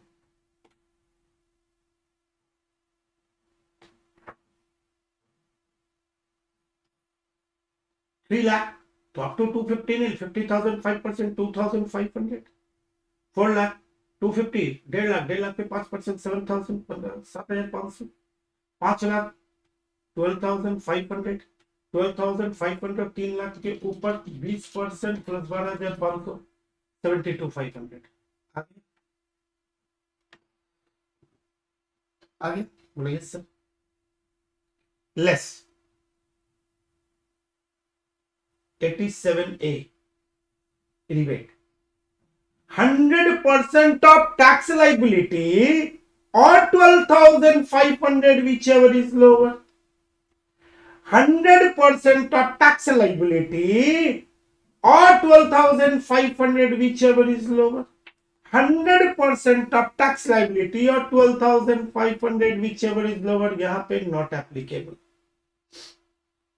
तो फाइनली कितना, यहां पे आपको देना है 72,500, नील नील नील। हम बोलते हैं, इसीलिए तुम बोलते हैं 5 लाख तक तो हमारा नील ही है।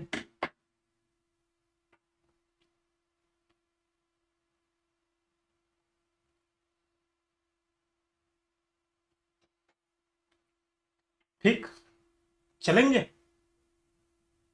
तुम लोग भी सोच रहे होगे ना, एक क्लास में क्या क्या पढ़ा दिए, ऑप्शन नहीं, इसलिए इसका नाम है राम का बाण। इसमें इतनी अच्छी अच्छी चीजें हो चुकी होती है ना।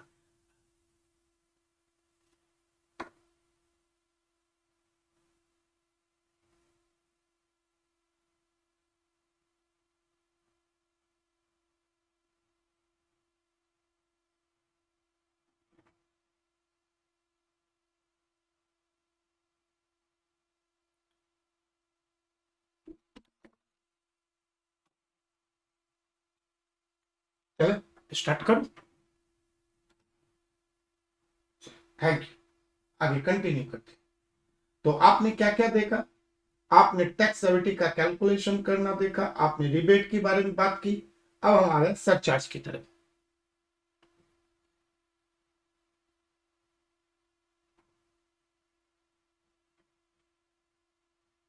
अब थोड़ा सा थोड़ी देर के लिए सीरियस हो जाइएगा, और इनफैक्ट नए बच्चे तो बहुत अच्छे से सीरियस होइएगा। नए बच्चे जो है ना वो सीरियस होइएगा, क्योंकि जहां तक मैं I what I realize in the last 2 to 3 years, 3 years से जब से रामबन ले रहा हूँ, कि there are lot of things which are missing.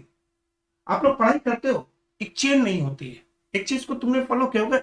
अभी हम जब पढ़ रहे हैं तो तुमने कहते हैं ना, पूत के पाँव पाले में दिखते हैं। तो आपने 1 घंटे 20 मिनट का सेशन है, 10 मिनट हटा दो। 1 घंटे 10 मिनट में हमने एक चेन को ही फॉलो किया। हमने एक लाइन से स्टार्ट किया। Every person 7 liable to pay tax. Tax में on income 5 head of income है, उसमें क्लबिंग सेट ऑफ है, gross total income less deduction net income, उस पर टैक्स देना है। टैक्स देना है, कैसे देना है? Old regime new regime, new regime को भी हम टच ही नहीं कर, सॉरी, बीएसई और ओल्ड रिजिम। ओल्ड रिजिम पे हम टैक्स करते हैं जी। अभी नहीं शिवाजी, पहले तो उसके लिए रामेश्वर 115 बीएसई का, उसके लिए पहले आपको टैक्स का एक सम देना पड़ेगा। तो मैं पहले क्या करूंगा, पहले मैं तुम्हें सरचार्ज सिखा देता हूं, फिर मैं नया रीजन पे सम बनाऊंगा। टाइम दो ना, नहीं तो मजा नहीं आएगा तुम्हें। मजा नहीं आएगा बेटा। नहीं गले सो लैक तो नहीं हो सकता है। देखो, अब मैं स्टेप नंबर 3 में जा। स्टेप नंबर 3 में सरचार्ज। ध्यान से देखो। Net income more than 50 lakhs less than equal to 1 CR, more than 1 CR less than equal to 2 CR, more than 2 CR less than equal to 5 CR, and more than 5 CR। Surcharge का rate 10%, 15%, 25%, 37%। ठीक, ये surcharge 115 BSc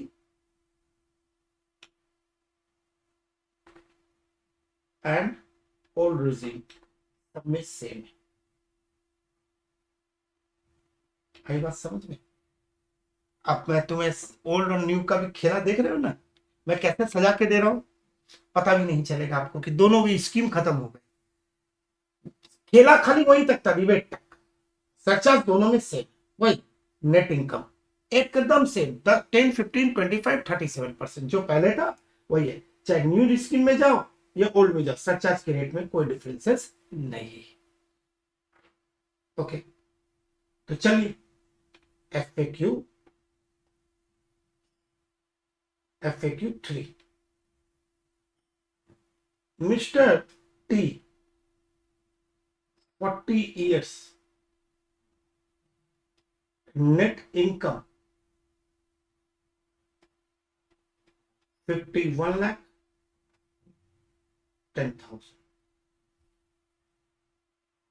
एकदम simple. जैसे 51,10,000 है तो more than है, तो मुझे तो ये समझ में आ गया कि सरचार्ज का कॉन्सेप्ट आ गया। ध्यान से देखना, सबसे पहले मैं टैक्स निकालूंगा शांति से। अप टू 215 दिन More than 250 to 5 lakh, 5%, 12,500. More than 5 lakh to 10 lakh, 5 lakh के ऊपर 20%, 1 lakh. Balance 51 लाख 10,000 से 10 लाख हटा दो, इसके ऊपर 30% का टैक्स, 12,33,000. किसी को टैक्स के कंप्यूटेशन में कोई दिक्कत है तो प्लीज बोल देना, मैं एक बार बता दूंगा. घबराने की बात नहीं, शर्माने की बात नहीं. 13,45,500. किसी को भी टैक्स एविटी के कैलकुलेशन में दिक्कत है?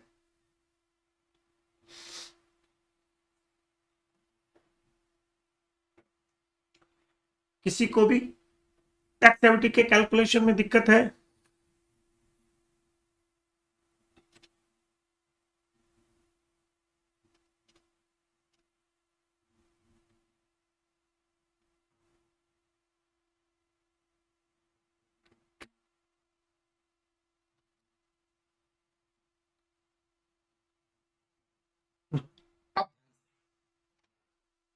देखो ध्यान से, एवरीबॉडी लिसन, शांति से. कुछ मिस हुआ शुरू में, बचपन में अगर कुछ मिस किया तो अभी उस चीज को सीख लो, क्योंकि 50 के ऊपर है तो सरचार्ज तो लगना ही है. There is a surcharge at the rate of 10%. 134,550. 14,80,050. Correct. Always याद रखना, जब भी सरचार्ज ऐड करोगे तो आप इसको बनाना ए. बोलो ए क्यों, बता, ध्यान से देखना. देखो, इन दिस केस डिपार्टमेंट आपका इनकम 51,10,000. बोलो यस सर. आपको पता है 50 लाख तक होता तो मुझे सरचार्ज नहीं देना पड़ता. तो 50 लाख से अगर आपकी इनकम होती तो आपका टैक्स कितना होता? 12, 13, 13,500. आपका एक्स्ट्रा इनकम कितना हो? 1,10,000. इसके ऊपर 30% है, टैक्स के ऊपर का इनकम है 33,000. इसके कारण आपका कितना टैक्स है? 13,45,500 आया. बोला सर आपने यहां भी तो कैलकुलेट अलग से. अरे देखो रे बंदा, रुक जाओ. आपका एक्स्ट्रा इनकम कितना था? एक्स्ट्रा 50 के ऊपर, 50 तक सरचार्ज नहीं था, पर एक्स्ट्रा इनकम कितना था? 1,10,000. Yes sir. उसके ऊपर तो 33% का गवर्नमेंट को टैक्स भी दिया ना आपने? सब दिया. 33,000 का टैक्स दिया था. 1,10,000 एक्स्ट्रा इनकम, उसके ऊपर सरकार को आपने 33,000 का टैक्स, यानी कि एक्स्ट्रा आपके पास कितना है? 77,000. ये समझ में आया? आपका इनकम अगर 50 लाख तक होता आपको सरचार्ज नहीं देना पड़ता. आपका इनकम 1,10,000 से बढ़ गया तो सरचार्ज में फंस गए. अरे भैया, तो एक्स्ट्रा 1,10,000 आपने कमा, उस पर 30% का टैक्स भी तो लगा 33, वो तो सरकार को आपने दे दिया ना. 1,10,000 पे 33, यानी आपके घर में कितना बचा? 77. टैक्स देने का तो 77 बचा. और गवर्नमेंट आपसे सरचार्ज कितना मांग रही है? 134. तुमने कहा हो भाई साहब कौन से दिन दिखा रहे हो, खाया पिया कुछ नहीं, भाड़ फोड़ा बाराने का, मेरे घर में बचा टैक्स देने का बाद 77 और तुम मांग रहे हो सरचार्ज 134. शर्म नहीं आती? बेशर्म हो, नहीं आती है थोड़ी बहुत? तो तब सरकार ने कहा अच्छा अच्छा गलती हो गई. क्या हुआ गौरव सिंह राजपूत? फिर से बोल. देखो ध्यान से देखो, एवरीबॉडी लिसन. तुम लोग रटे हो ना, अब समझ लो, ध्यान से देखो. आपका इनकम कितना है? 51,10,000. मैंने इसके दो पार्ट कर दिए, एक 50 और एक 10. एक्स्ट्रा इनकम 50 लाख पे टैक्स कितना? 13,12,500. कैलकुलेट करके देखो ना. 250, 5 लाख, 10 लाख एंड 50 लाख. 40 लाख पे 30%, 12, 13, 13,500. और 1,10,000 पे मैंने निकाला. या तुम सोचो ना, यही तो मैंने निकाला ना, यहां पे कंबाइन करके निकाला मैंने, यहां सेपरेटली निकाला नॉलेज के लिए.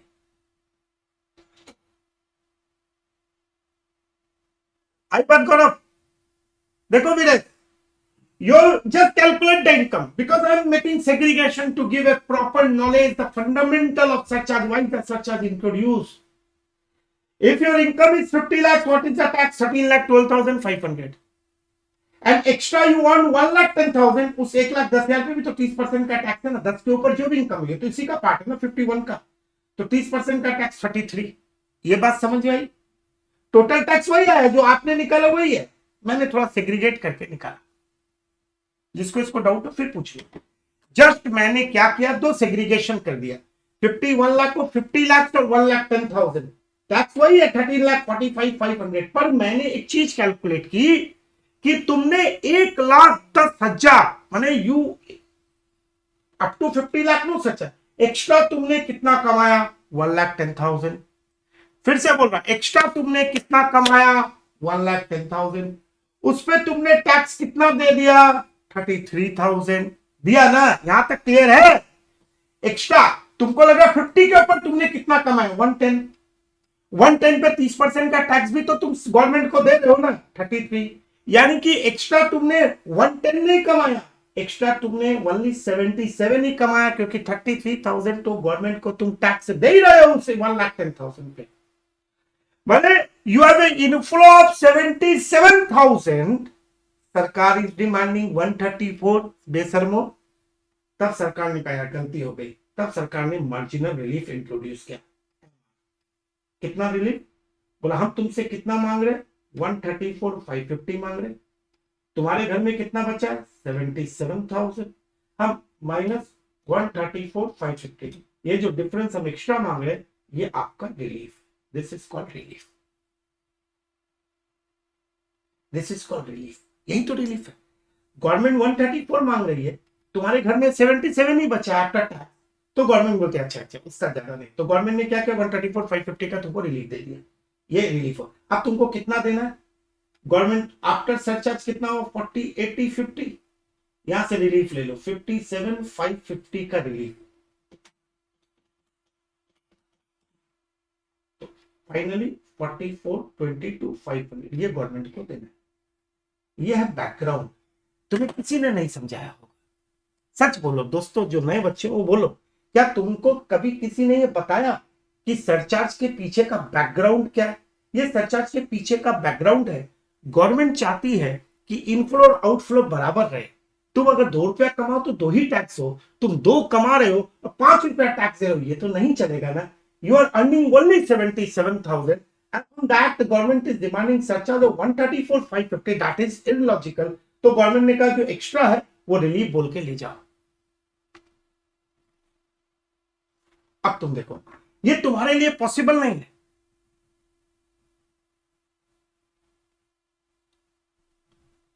भाई गौरव सिंह राजपूत, क्या हो गया बेटा तुमको? एक बार और 3 बार बता दिया। तुम मेरी बात को समझने की ट्राई नहीं करे रे नालायक कहीं के।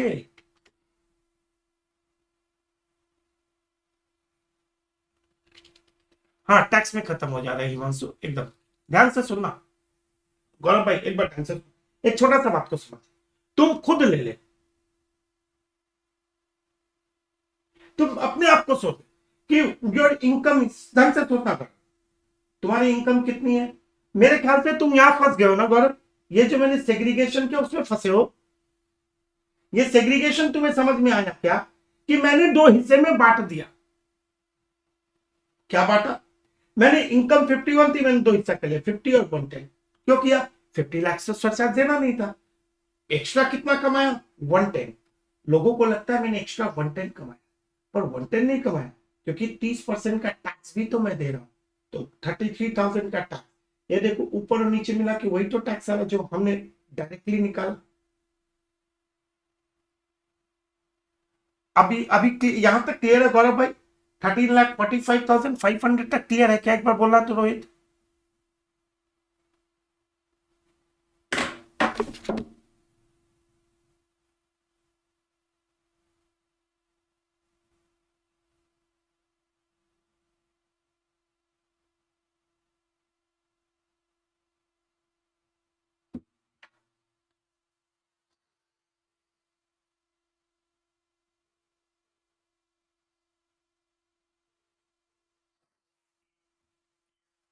हाँ बोलो गौरव, तुम्हारा प्रॉब्लम क्या है?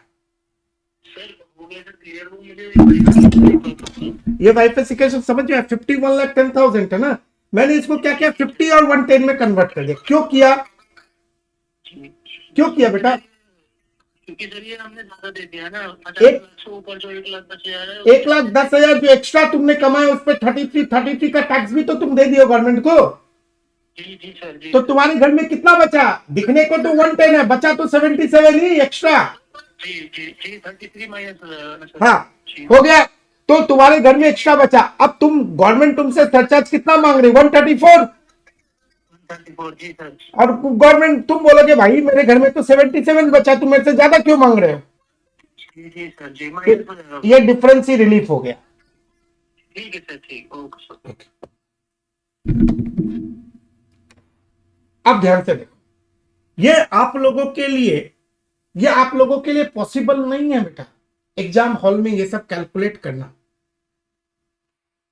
तो क्या करें सर, देखो ध्यान से, एकदम सिंपल, एकदम ध्यान स्पेशल, 2 मिनट पे खत्म हो जाएगा। देखो क्या, आप टैक्सेविटी निकाल लो, निकाल लिया, उसके ऊपर सरचार्ज लगा दो, लगा दिया, सर लगा दिया, एकदम लगा दिया। या आया, इसको हमेशा ए बना लो और साथ में एक बी बना लो, बी। ऑलवेज जब भी सरचार्ज आए ऐसे करो, यहां लिखो एम आर, ठीक, एम, कैसे करोगे ठीक से देखो, टैक्स ऑन 50 लाख, क्योंकि 50 लाख के ऊपर टैक्स, देखो मैं भी वही कर रहा हूं, टैक्स ऑन 50 लाख, ध्यान से देखो मैं कर क्या रहा हूं, टैक्स ऑन 50 लाख, एकदम फॉर्मूला। यहां भी मैंने ये क्या, टैक्स ऑन 50 लाख, बैकग्राउंड में भी सिखाया, प्लस इनकम, जो भी इनकम है कितनी है, 51,10,000 minus 50 lakh, income minus 50 lakh. देखो एक्स्ट्रा 110 ही तो था, यहां पे भी तो 110 ही एक्स्ट्रा मैंने किया।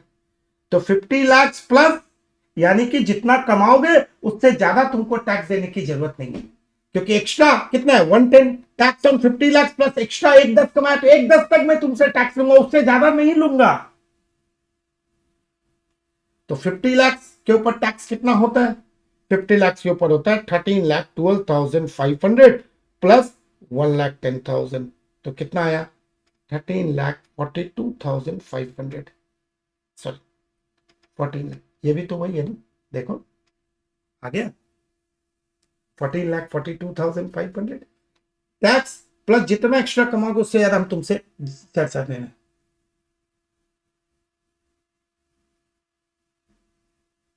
कुछ नहीं बचेगा Aditi, you will get zero, आ गया ना, देखो 50 लाख पर टैक्स प्लस एक्स्ट्रा कमाया 44, आया ना 40,42,000। तो वो बैकग्राउंड कैलकुलेशन, ए और बी में जो लोअर होगा वो लेंगे, ए और बी में जो लोअर होगा वही लेंगे। तो लोअर क्या है, 14,42,500, कैसा लगा, मैंने ये बैकग्राउंड बताया था, क्यों ये आया, फॉर्मूला में बताया तो 2 सेकंड में आया, मैं गाना गाना हुआ, मैं कुछ, तुम सोचो ना, tax on 50 lakh plus extra जो भी इनकम है वो सारा चला गया ना तुम्हारा, तो कुछ नहीं। हाँ, जितना एक्स्ट्रा कमा उससे ज्यादा नहीं लेंगे, उतना तो हम ले लेंगे, लूट लेंगे तुमको रे मेरे भाई, लूट लेंगे। कैसा लगा, tax on 50 lakh plus income minus 50 lakh, इन दोनों में जो लोअर। अब यहां पे बिंदास होके चौथे नंबर पॉइंट पे मैं जा रहा हूं, add health cess and education cess at the rate of 4%, 14,42,500 के ऊपर 4%, 57,700, 15,00200। अब तो आप कुछ भी कर लोगे।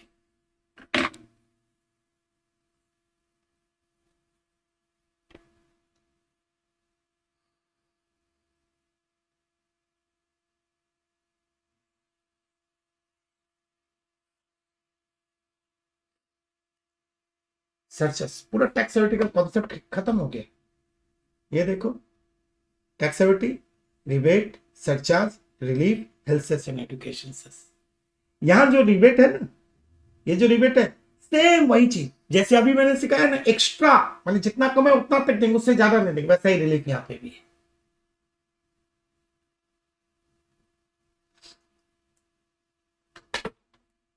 कैसी लगी आज की क्लास?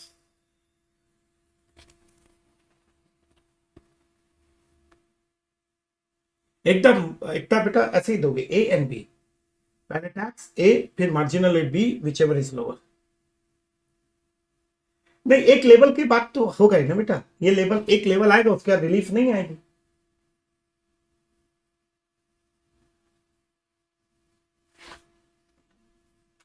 ₹14,00,000 42,500 के ऊपर 4%, 57, 15,00,200, 15,00,200 ही तो है।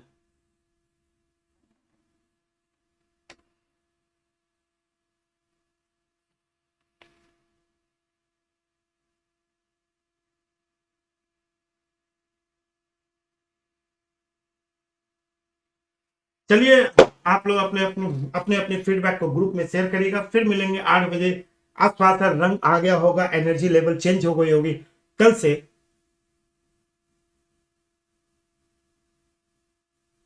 ओहो ओहो ओहो, एक सेकंड एक सेकंड एक सेकंड एक सेकंड एक सेकंड एक सेकंड एक सेकंड एक सेकंड, 13, 12 और 1, 10, 13, 12, 1, 10, 14,22,500 होगा, 14,22,500। ओह, कैलकुलेशन मिस्टेक है बेटा, और कुछ नहीं।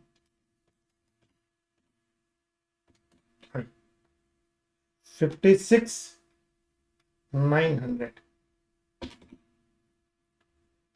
14,79,400, माफ कर दीजिएगा।